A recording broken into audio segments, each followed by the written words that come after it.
You know, I could say a lot about my personality. That's why I started doing these mental health vlogs. But one of the things I need people to understand about my personality is I can and will go off on you if that's what you're seeking. And I'd like to thank a special attention seeker who decided that yesterday they would step to me about an issue I've lived with all my life. I really need people to understand that if you want that kind of attention, I'll give it to you in a limited dose because I don't have that much energy to spare. But when you come obviously seeking a fight with me, I will give you what you want. And then I will detach from the situation because that is a big core of my personality too. And the title of this mental health vlog is Fat. Why is it fat? Well, obvious reasons. I have never hid my size from people. I know, like most who put pictures of themselves up, the little vanity selfies is always from the head up, better angle supposedly. I was raised in the same society for over 40 years. I know how the role goes. The difference between me and a lot of other people who live their life in a big way is that I really got to the point where I realized what mattered and what didn't. When you spent your whole entire life being told that you're fat, that you're ugly, that you're this, that you're that, you either let it break you or you let it build you into something as someone that realizes what you're going to give your energy to and what you're not. And unfortunately, a lot of you wear your weight with a lot of insecurities. And I can't help you with that. I know I was there too. So I'm not saying this is like I'm above anybody, that I'm holier than thou. I'm saying that I'm not where you are because I refuse to be. Because I realized early on the reason why I put on the weight I did, the reason why I've been working towards slimming down some but not completely, the reason why I carry myself the way I carry myself. And I know that that can't be you unless you want it to be. But the problem I had with this certain Twitter follower, who is now no longer a follower, is that they were trying to make me feel bad for something that had nothing to do with them. They centered themselves in the conversation that they could have easily ignored. I was mocking a GOP representative from New Jersey. I likened him to a character from the old Popeyes cartoon. The reason being, I don't like that man. As a former New Yorker who lived in Staten Island, I was very close to Jersey. We used to do a lot of our shopping there. I have no love loss for the current New Jersey governor, and I made a very derogatory comment about him because that was what I was feeling at that moment. If it hurt her feelings, wasn't my intent, but I'm not sorry to them because I wasn't talking to them. I honestly didn't really know who they were. And I know that's going to hurt some people's feelings because when you follow people on Twitter, a lot of you develop weird relationships with a person without even really knowing us. You like something that might have been shared that I've said or tweeted out or a video that I've posted, and you jump on a bandwagon, and then you realize that, oh, she's very frank and blunt in some of the things she says. She's very open about certain things that don't make me comfortable, and maybe I should tell her that. Don't waste your time. I've lived my life for 40 plus years as a fat person. The only time I was supposedly fit and skinny, I was sexually assaulted. One of the things that killed me about some of the issues that I dealt with in the last 2 years, especially getting my home the way I wanted it to finally be, was having family come and get my mother. And her sister came to pick her up, sat across the table from me talking and saying, I just want you to be happy, Ten. I remember you when you were happy, Ten. I have a picture of you when you were at your fittest, Ten. And I know you were happy then. I remember the picture. And she literally took it out. She carries it on her. It was right after what happened to me. trying to smile for a picture knowing that my body had just been violated because I finally got to that supposed perfect size. I think part of why I broke mentally wasn't just the outside forces like the bullying and everything else.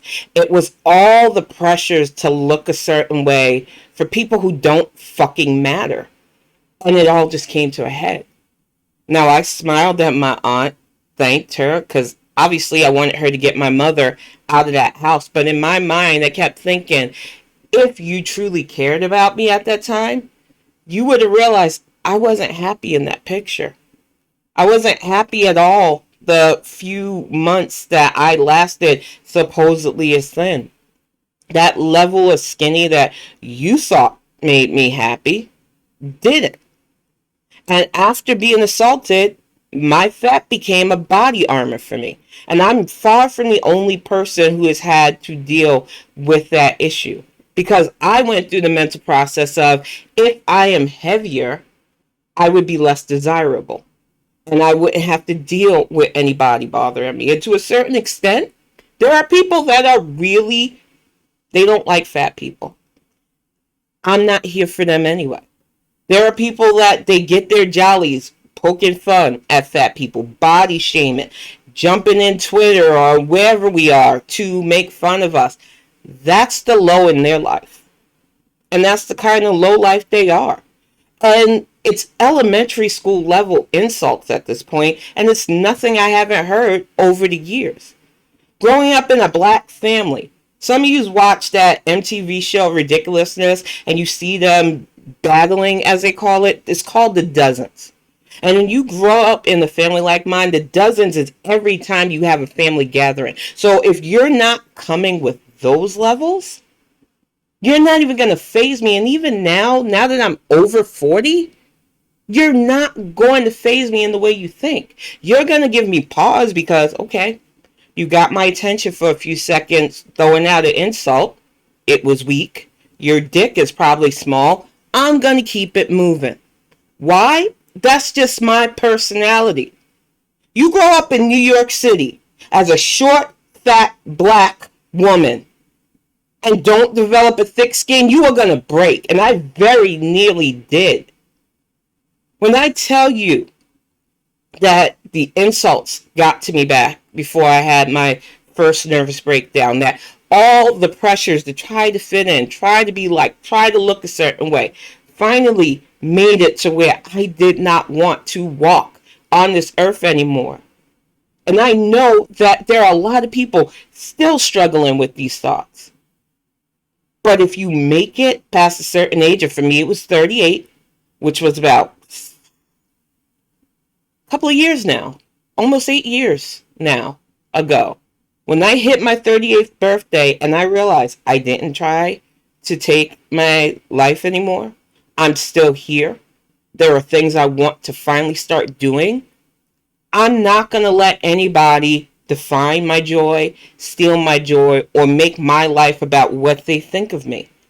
And it isn't an easy process, and I think being able to detach myself mentally from things, I think having the crazy, abusive stuff that I went through really thickened my skin to the realities of the situation. Is body shaming okay? No, it's not.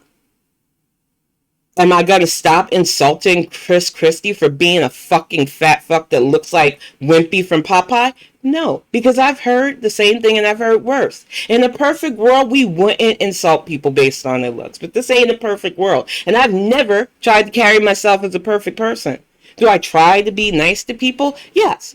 I make it clear, I'm not trying to be the villain of anybody's story unless I have to be. And if you want me to be, let me give you good reason. But to have somebody I didn't really know come to me and say, your joke made me cry, and what do you say to your fat allies that are hurt by you? What can I say? I'm not responsible for your feelings. I'm not responsible for the level of sensitivity you have or your insecurities about your weight. My personal weight loss goals have nothing to do with anybody else. How I feel in a certain time of situation is on me. I last year decided to start exercising again. The goal wasn't to get skinny. The goal was I got down on the floor to get something and get back up hurt like hell. And I got scared for the first time in years. I didn't want to live like that. I didn't want to be one of those people on TLC having to freaking get more surgery because I had to get surgery years ago. That's how big I got. I realized that there are ways to carry myself where I still feel my personal body armor, but it's not to a point where I can't move. And I realized that is what works for me. I'm not out there trying to teach people how to live a best fat life because, to be honest with you, a lot of people can't live the life as a fat person. They try to fake that funk. They try to act like, oh yeah, I'm body positive. I'm a big girl. The moment they feel attacked, they get in front of a camera, they start crying, and they act like they're the victims of something. I'm responsible for my size. Nobody else put this weight on me. I can blame all kinds of factors, all kinds of situations that made me eat, but the point blank situation is every pound I gain was a choice by me, and every pound I lose is a choice by me, and what size I want to be is my choice, and what size you want to be is your choice. And you can get into the minutia of, oh, I have health problems, oh, this, you don't understand my mental health. I don't care. I think it needs to be said that mental health does play a big factor. One of the things that really got me when I started to really rapidly drop weight when I lived in Durham, because I stayed with my godparents for 2 years. And one of the things my godmother was a stickler for was weight loss. And it worked. I dropped nearly 200 pounds. I had neighbors making compliments and wanting me to join fitness things. And the attention was so overwhelmingly stressing and anxiety inducing that the moment I got my own place, I became a shut-in again. I know some people, they eat up that positive attention when they lose weight. Y'all love it. You get on and you take your selfies and you're like, I'm doing this. Praise me. But the reverse can happen as well. Constantly having people hit me up for like, oh, well, what are you doing for weight loss? Or, oh, you look, I don't want that fucking attention. And I'm sure that there are plenty of people that do, but it causes so much anxiety to my brain to have that focus. It reminds me of that traumatic time. So I use what a lot of people who are used to dealing with a society that views people based on looks, a lot of self-deprecation. I don't do it a lot anymore, but I did a lot the last few years. And just realizing that I don't let what people think about me ruin my day and ruin my life. And what really upset me about that certain tweeter's attitude was they're insecure. They're hurting because they don't like the size they're in.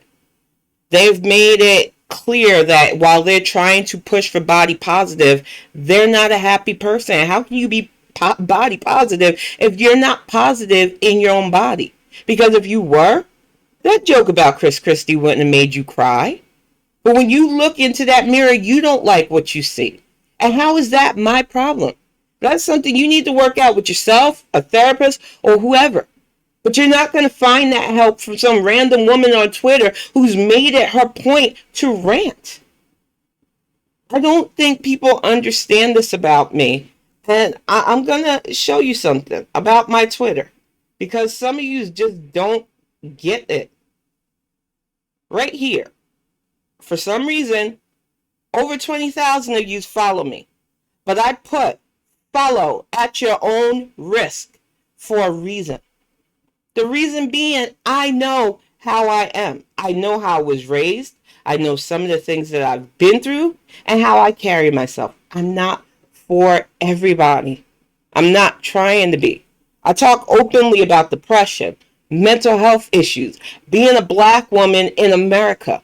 It's not gonna be for everybody. And some of you get into this. If I follow a popular person on Twitter, maybe I'll be popular. These are so obvious. That's why you make dramatic exits to somebody who's not going to remember you anyway. You ain't got to tell me you unfollowed me. I'm not going to notice if you don't say it, but you wanted that attention. Now, I'm going to also put, while I'm saying all this is not a goal for any of you to follow me on Twitter or anybody who's watching this to go dogpile on that person. Obviously, they're super sensitive as it is. And I don't want to be responsible for them crying any more than they have to.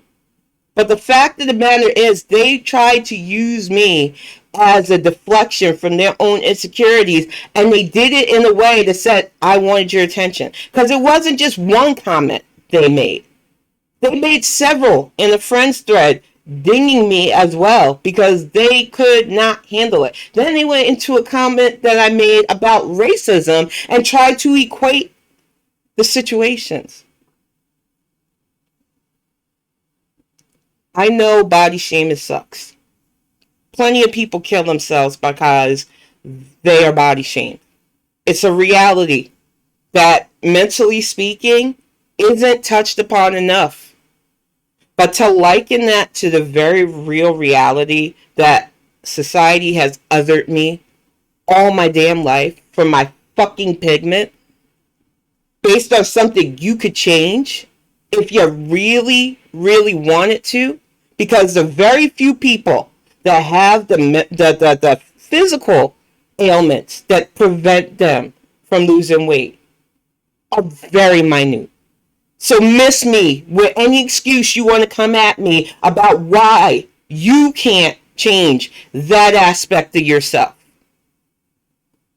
But you come at me with the ideal that somehow your being fat is on the same level as the racist slurs I've had to deal with, the sexist slurs I've had to deal with. No dice. I get that we all have different levels of things that affect us, level things that hurt our feelings. Looks stopped being a thing for me years ago because I was told I was ugly for so long that I just don't care anymore.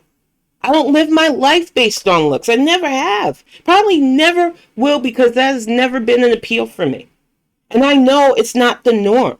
But also being a gamer as well, I am just not one of those people that base all of my personal life choices on what others think of me.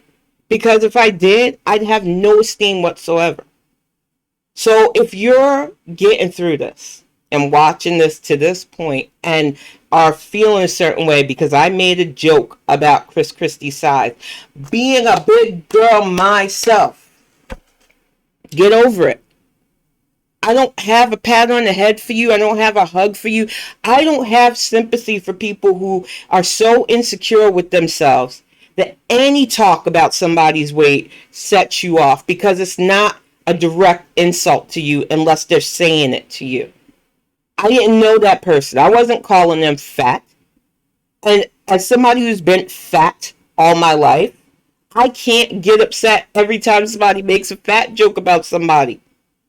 I would much rather be there for somebody who's at their end and let them know that you can survive this. And you can decide where you want to be in life. But what I'm not going to do is coddle fragile people who want to see victimhood in every fucking thing when there are enough things that I personally have heard thrown at me that are way more offensive than you're fat. I know I'm fat. I did it to myself. I'm going to get ready to wrap this up. I was really not sure what this next mental health vlog was going to be. I thought I was going to talk about the holidays for a while. And at first, I thought, maybe I won't do one this month. Maybe I'll just wait till next month, get some rest. And then Twitter, like the shitty gift that keeps giving, decided on today being the day that some rando was going to pop into my mentions and, what did you think about the fat people? No. No, we're not going to do this, y'all. You just want to pick fights with somebody? Pick in your weight class. Picking your mental weight class at that, because I'm sure that the person that was crying at me was probably even smaller than me. Maybe not, who knows. But I'm telling you this much. If you're not willing to take the fight, don't start none. I hurt your feelings. You could have easily unfollowed and walked away and been like, I thought that Tim was something, and nope, I don't like her no more. No, you made it a verbal altercation that didn't have to be. So I hope that this vlog, which is dedicated to your dumbassery, was enough for you. I hope the earlier video telling you off about how I'm not responsible for you crying was enough. But I hope that anybody else watching this who happens to be overweight, fat, and not happy, you realize that that is your issue to work through.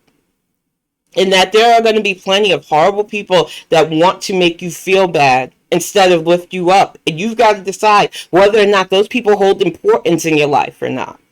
For the rest of us who are comfortable, really comfortable in where they are, to the point where I don't hide anything about myself. Not my messed up teeth, not my size, because that is just who I am now.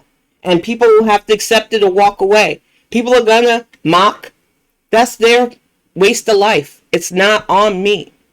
I am not going to live my life based on what others think. And Chris Christie is a piece of crap.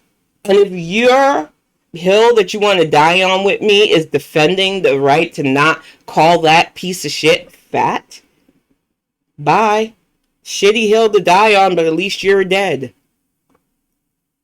I don't hate to be like this because I have to be like this now.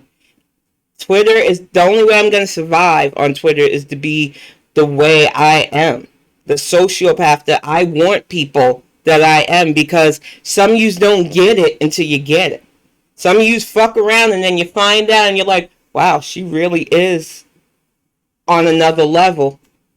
And I don't have to be. I try to keep a calm demeanor when I need to be, but some of you just want to pull that out of me. So I thank you, Rando, who I don't even remember your name at this point. I just know that you inspired this. So I thank you for the content, and I will see you all in the next mental health vlog.